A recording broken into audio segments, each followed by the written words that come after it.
హర హర మహాదేవ్ అని వలికితే అందరూ పుణ్యాత్ములు అవుతారా? ఒంటి నిండా విభూది పూసుకుంటే అందరు సాధువులు సన్యాసులు అవుతారా? అస్సలు గారు. కానీ నేనే పెద్ద శక్తిని, నేనే మాతను అన్నట్టు అఘోరి చేసింది. జనం అది నమ్మి చేతులు జోడించి మొక్కిండ్రు. ఓ బీటెక్ బుజ్జి కూడా మాయ మాటలు నమ్మి పెళ్లి కూడా చేసుకున్నది. అట్లా ఇష్టం ఉన్నట్టు చేసుకుంటూ పోతే దేశంలో చట్టం అనేది ఉంటది కదా. దేవుని పేరు చెప్పి అరాచకాలు చేస్తే ఊకుంటారా? ఆఖరికి అఘోరి పరిస్థితి ఏమైందో చూడుండ్రి. ఒక్క నిమిషం ఫోన్ చేస్తున్నావు. కేసు కోర్టులో ఉంది. చట్టం తన పని తాను చేసుకొని పోతుంది. నేను పోలీసు వాళ్ళకు సహకరిస్తున్నాను, కోర్టుకు సహకరిస్తున్నాను. అఘోరి ఏమైంది అంటే అరెస్ట్ అయింది. కోర్టు కూడా 14 రోజులు రిమాండ్ విధించి జైలుకు పంపింది.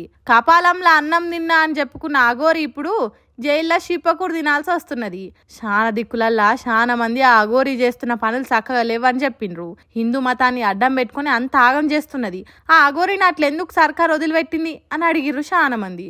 అగో వాళ్ళు అనుకున్నట్టే మోకిలా పోలీస్ స్టేషన్లో ఎవరో కేసు పెడితే దానికి పోలీసులు అఘోరిని అరెస్ట్ చేసిండ్రు. మరి ఆ కేసు ఏంది, ఎవరు పెట్టిండ్రు అనేది మనకు తెలియదు కానీ పోలీసులు అరెస్ట్ చేసి కోర్టుకు తీసుకుపోయిండ్రట. మరి రిమాండ్ తర్వాత అఘోరి బయటికి వస్తుందా లేకుంటే శిక్ష పడుతుందా, పడితే ఎన్నేళ్ల శిక్ష పడుతుందా అనేది తర్వాత తెలుస్తుంది. కానీ ఎంత ఆగం చేసింది అఘోరి. ఏం కథ, కారేసుకొని తిరుగుడు, కపాలంలో పూజలు చేస్తా అనుడు, మత్తు పదార్థాలు తీసుకునుడు, బట్టలు లేకుండా బజార్ మీద తిరుగుడు, ఆ గుడికి పోతా ఈ గుడికి పోతా అని లొల్లి వేసుడు, పోలీసుల మీద చెయ్యేసుడు, మరలబడు. ఓ చిన్న కథలు చేయలేదు. ఏమన్నంటే హర హర మహాదేవ్ అని దేవుడిని అడ్డం పెట్టుకున్నాడు. సనాతన ధర్మం అనుడు. ఇదంతా నిజమే అనుకున్న ఓ బీటెక్ బుజ్జి ప్రేమించి పెళ్లి చేసుకునేదాకా ఓవుడు.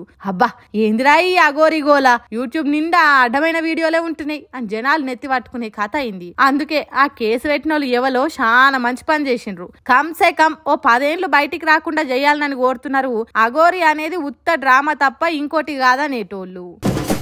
ఎక్కడనైనా ఒకడు ఎదుగుతుంటే ఓర్వనోళ్ళు చాలా మంది ఉంటారు. ఏడ అవకాశం దొరుకుతుందా ఎప్పుడెప్పుడు దొక్కేద్దామా అని చూస్తుంటారు.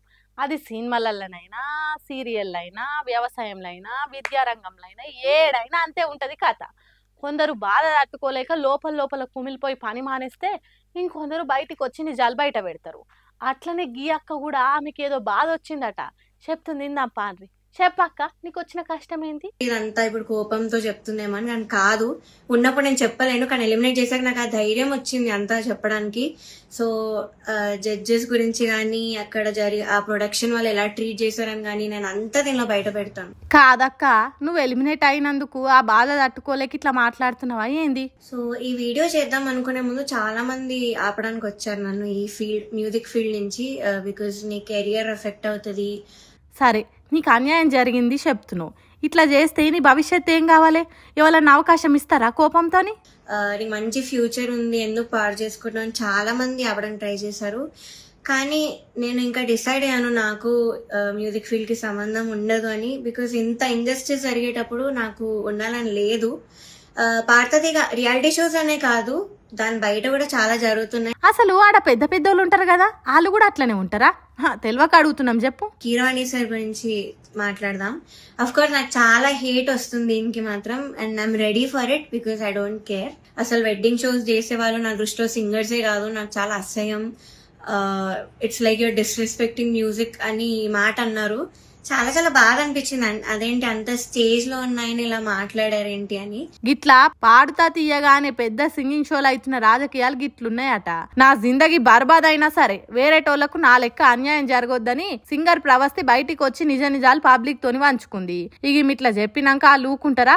ఎవరి ప్రయత్నాలు చేసుకుంటా మా తప్పు లేదని వీడియోలు పెడతానే ఉన్నారు. అయితే ఆ ప్రొడక్షన్ ప్రవీణ మాట్లాడుకుంటా ఆ పిల్ల మాట్లాడింది అంతా తప్పు, అసలు మేము వాళ్ళను డ్రెస్సింగ్ విషయంలో ఇబ్బంది పెట్టము, ఏదున్నా మీకు ముందే అగ్రిమెంట్ ఇచ్చినాం కదా, అంత అగ్రిమెంట్ ప్రకారమే ఉంటది, గిసొంటి నిందలు మానేసి నీ కెరీర్ మీద ఫోకస్ పెడితే ఎంతో ఎత్తుకెదుగుతావు అని చెప్పింది. ఇప్పుడు ఈడ సింగర్ మాటలు నమ్మాలనా లేకుంటే వీళ్ళ మాటలు నమ్మాలనా సమజ్ అయితలేదు. గాని ఏడనైనా ఎసోంటి సంస్థలనైనా రాజకీయాలు ఉంటాయని తెలుసు గాని ఇసోంటి టీవీ షోలలో కూడా ఉంటాయని ఇప్పుడే తెలుసుకుంటున్నాం అని జనాలు అంటుర్రు. మరిగా ఈ ముచ్చట ఎన్ని రోజులు సాగుతుందో, ఎన్ని నిజాలు బయట పడతాయో, ఎంతమంది బయట పడతారో, లేకుంటే సింగర్ది తప్ప లేకుంటే ఆడ జడ్జెస్ది తప్ప అనేది మెల్ల మెల్లగా ఒకటెనకొకటి బయట పడుతుంది. అప్పటిదాకా ఎదురు చూద్దాం. ఏమంటారు?